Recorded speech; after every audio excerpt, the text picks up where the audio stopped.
వేదికను అలంకరించిన ఎమ్మెల్యే గల్లా మాధవి గారికి, పెద్దలు ఆలపాటి రాజేంద్ర ప్రసాద్ గారికి, పిల్లి మాణిక్యరావు గారికి, తేగల ప్రభాకర్ గారికి, ఈశ్వర్ గారికి నమస్కారాలు.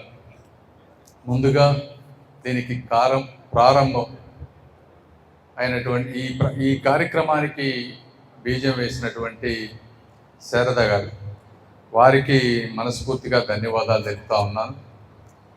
ఎందుకంటే ఆ రోజుల్లో దీని ఎస్టిమేషన్ 70 లక్షలు వేశారు. 35 లక్షలు కార్పొరేషన్ పే చేసే విధంగా 35 లక్షలు, ఇది మనం 1999లో మాట్లాడుతూ ఉన్నాం. ఆ రోజుల్లో 35 లక్షలు అంటే ఈ రోజుల్లో అవి ఎంతో, మరి దాదాపు 10 కోట్లు 20 కోట్లు ఎంతో తెలియదు, కానీ అంత డబ్బు ఆ రోజు మీరు దానం చేసినందుకు, దీన్ని కృషి చేసినందుకు మనస్ఫూర్తిగా, ఎందుకంటే కష్టపడి సంపాదించిన డబ్బు అది, దాని విలువ తెలిసిన వ్యక్తిని కాబట్టి మనస్ఫూర్తిగా మీకు నేను ధన్యవాదాలు తెలుపుతూ ఉన్నాను. రెండవది, మరి అంత ఒక ముఖ్యమంత్రి స్థానంలో ఉన్నటువంటి చంద్రబాబు నాయుడు గారు, ఆ రోజు ఉన్నటువంటి కోడెల శివప్రసాద్ గారు, ఇంతమంది పెద్దలు వచ్చి దీన్ని స్థాపించాలనుకున్నా కూడా దాదాపు 26 సంవత్సరాలుగా దీన్ని కంప్లీట్ చేసుకోలేకపోయామంటే మనం కూడా కొంత ఆలోచించుకోవాలి. మనం ఉన్నటువంటి రాజకీయ వ్యవస్థ కానీ ఇంకోటి కానీ.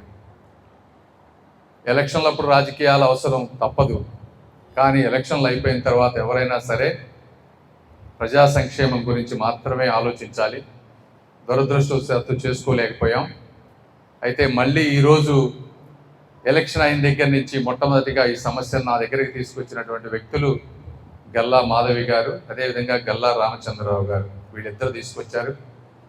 ఆ రోజు రామచంద్రరావు గారు కూడా ఉండి, అన్న ఇది కట్టి పరిస్థితుల్లో చేసి పెట్టాలి, ఇది చాలా ఇంపార్టెంట్ మాకని చెప్పారు. ఇందాక మాధవి గారు చెప్పినట్టు ఆ రోజున మేయర్ గారు తెలుగుదేశం పార్టీ, కూటమి పార్టీకి సంబంధించినటువంటి వ్యక్తులు కాదు, మనకు మెజారిటీ కూడా లేదు. తర్వాత మేయర్గా వచ్చినటువంటి కోవెలమూడి రవీంద్ర గారు, అదేవిధంగా మన కార్పొరేటర్లు అందరూ కలిసి దీనికి ముందుకు తీసుకెళ్లే విధంగా ప్రయత్నం చేశారు. కౌన్సిల్లో తీసుకెళ్లారు. ఎందుకంటే రవీంద్ర గారికి కూడా, ఈ ప్రాంతవాసిగా వారికి కూడా ఇదొక ప్రథమ కర్తవ్యంగా వారు కూడా బాధ్యత తీసుకున్నారు ఆ రోజున. తర్వాత అది గవర్నమెంట్ దగ్గరికి వెళ్ళింది. వెళ్ళినప్పుడు ఒక చాలా విధాలుగా దాని గురించి అక్కడ మున్సిపల్ కమిషనర్ కానీ ఇంకోళ్ళు కానీ చేసిన విధానం కేవలం కౌన్సిల్లో చేసి ముందుకు వెళ్తే దీనికి చట్టబద్ధత ఉండదు. నేను కూడా అప్పుడే కొత్తగా రాజకీయాల్లోకి వచ్చాను కాబట్టి నాకు కూడా అన్ని ప్రొసీజర్లు కరెక్ట్గా తెలియకపోవటం వల్ల అక్కడికి వెళ్ళింది. అక్కడ కమిషనర్ గారితో మాట్లాడిన తర్వాత, సెక్రటరీ గారితో మాట్లాడిన తర్వాత, దీన్ని ఒక ప్రొఫెషనల్గా మీరు టెండర్ వేసి సిస్టమేటిక్గా చేయాలి అని చెప్పారు. చెప్పిన వెంటనే ఈలోపు ఇవన్నీ చేయడానికి 1 సంవత్సరం పట్టింది. తర్వాత మయూర్ అశోక్ గారు వచ్చారు. అశోక్ గారు కూడా చాలా నిజాయితీ కలిగినటువంటి కమిషనర్, కష్టపడేటువంటి కమిషనర్. నేను రాష్ట్రంలో ఎత్తుక్కొని మరీ తెచ్చుకున్నటువంటి కమిషనర్ ఆయన. ఈ సందర్భంగా మొన్న కమిషనర్ గారి ఆఫీస్లో కొంతమంది వాళ్ళకి ఏదో ఇబ్బంది జరిగిందని చెప్పి గొడవ చేశారు. తర్వాత ప్రెస్ మీట్ పెట్టి ఆయన గురించి మాట్లాడారు. నేను అందరికీ పత్రికాముఖంగా కూడా చెప్పదలుచుకున్నా, నిజాయితీ పనులని ఈ రోజుల్లో నిజాయితీగా కష్టపడి పనిచేసే అధికారులే చాలా తక్కువైపోయారు వాస్తవం. అలాగా ఉన్న 1-2 నిజాయితీ పనులను కూడా మాట్లాడితే ఈ సమాజంలో మంచి చేయడానికి ఎవ్వరు మిగలరు కూడా అని మీ అందరికీ నేను తెలియజేస్తా ఉన్నా. దయచేసి మీకు ఎటువంటి ఇబ్బందులు ఉన్నా, తెలుగుదేశం కానీ జనసేన బీజేపీ నాయకులకు ఎవరికైనా సరే మీకు ఏ ఇబ్బందులు ఉన్నా ఎమ్మెల్యే గారి దగ్గరికి వెళ్ళండి, మా దగ్గరికి రండి. 1-2 సార్లు, ఒక్కొక్కసారి మనం అనుకున్నవన్నీ వెంటనే జరగవు, రకరకాల కారణాలతోటి కూర్చొని మాట్లాడుకోవాలి తప్పించి ఇలా ఆఫీసుల మీదకి వెళ్తే మాత్రం ఎట్టి పరిస్థితుల్లో చట్టం తను చేసుకునే పని తను చేసుకుపోతుందని తెలియజేసుకుంటూ దయచేసి సహకరించండి అని చెప్పి మీ అందరికీ నేను తెలియజేస్తా ఉన్నా. అదేవిధంగా కమిషనర్ గారికి ఆ రోజు జరిగిన సంఘటనకి వారి తరపున నేను క్షమాపణ కూడా చెప్తా ఉన్నానని తెలియజేసుకుంటా ఉన్నాను. రెండోది, ఈ విషయంలో ఈ టెండర్ ఒక సిస్టమేటిక్గా అడిగాను, దీన్ని మనం పూర్తి చేయాలి. ఈ పూర్తి చేయాలంటే ఏమి చేయాలి, చట్టపరంగా ఎటువంటి ఇబ్బందులు రాకుండా చేయాలి అంటే ఆయన నీట్గా కాంట్రాక్ట్ చేసి ఒక ఎక్స్ప్రెషన్ ఆఫ్ ఇంట్రెస్ట్ పబ్లిక్కి టెండర్ లాగా ఫ్లోట్ చేశారు. ఇందాక మాధవి గారు ఒక మాట చెప్పారు, దీంట్లో ఏమి కట్టక్కర్లేదని. కానీ వాడు చూసినట్లేరు కాంట్రాక్టు. ఇందులో చాలా నిబంధనలు ఉన్నాయి. నిబంధనలు ఏంటంటే మినిమం సంవత్సరానికి 22 లక్షలు మినిమంగా పే చేయాలి.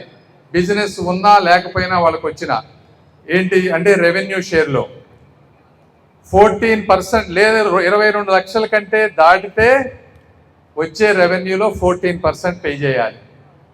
14% కంటే తగ్గి అంటే 14 లక్షల కంటే తగ్గితే 22 లక్షలు పే చేయాలి. ఇవి కాకుండా యాన్యువల్ లైసెన్సింగ్ ఫీ 17 లక్షలు పెట్టారు. ఈ 17 లక్షలు ఆ 22 లక్షలు మొత్తం కలిపితే 40 లక్షల రూపాయలు వీళ్ళు పే చేయాలి ఎట్టి పరిస్థితుల్లో. అంటే 40 లక్షలు సంపాదించలేరని కాదు, సంపాదించగలరు. కాకపోతే ఇది వాస్తవం అన్నమాట. ఇది ఈ 40 లక్షలు పెట్టడమే కాకుండా ప్రతి 3 సంవత్సరాలకి 5% ఎస్కలేషన్ పెట్టారు. మినిమం బ్యాంక్ గ్యారంటీ 25 లక్షలు పెట్టారు. దీనికి ప్రొసీజరల్ కోసం 10 లక్షలు 20 లక్షలు వీళ్ళు కట్టాలి. ఒక ఈ డిపిఆర్లు సిద్ధం చేసినందుకు గాను ఇప్పటి వరకు చేసినటువంటి వర్కులకి 20 లక్షలు కట్టాలి. ఇదంతా కూడా ఒక ఎస్పీవి క్రియేట్ చేసి ఆ ఎస్పీవిలో స్పెషల్ పర్పస్ వెహికల్లో అకౌంట్స్ చూపించాలి.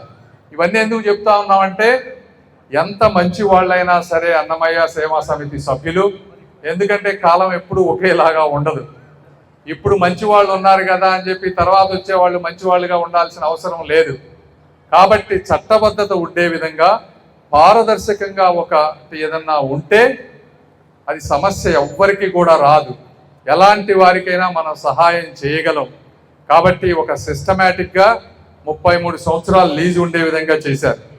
అదేవిధంగా ఇందాక గల్లా మాధవి గారు చెప్పినట్టు ఇది చాలా కరెక్ట్గా చెప్పారు. పీపీపీ కాదు, ఇది P4A. ఎందుకంటే ఈరోజు ఇది కంప్లీట్ చేయాలంటే ఎంత అవుతుందో ఎస్టిమేషన్ వేస్తే 10 కోట్ల నుంచి 15 కోట్ల రూపాయల ఖర్చు. 10 నుంచి 15 కోట్ల రూపాయల ఖర్చు పెట్టి సంవత్సరానికి 50 లక్షలు కడుతూ ఇవన్నీ చేయటం అంటే అది పీపీపీ కాదు, P4A తప్పనిసరిగా అని చెప్పి ఇలాంటి అంటే ఇది కాంట్రాక్ట్ టెండర్ ఓపెన్ చేసినప్పుడు ఎవ్వరు కూడా సబ్మిట్ చేయాలి వీళ్ళు తప్పించి, ఎందుకంటే అదంత కష్టమైనది.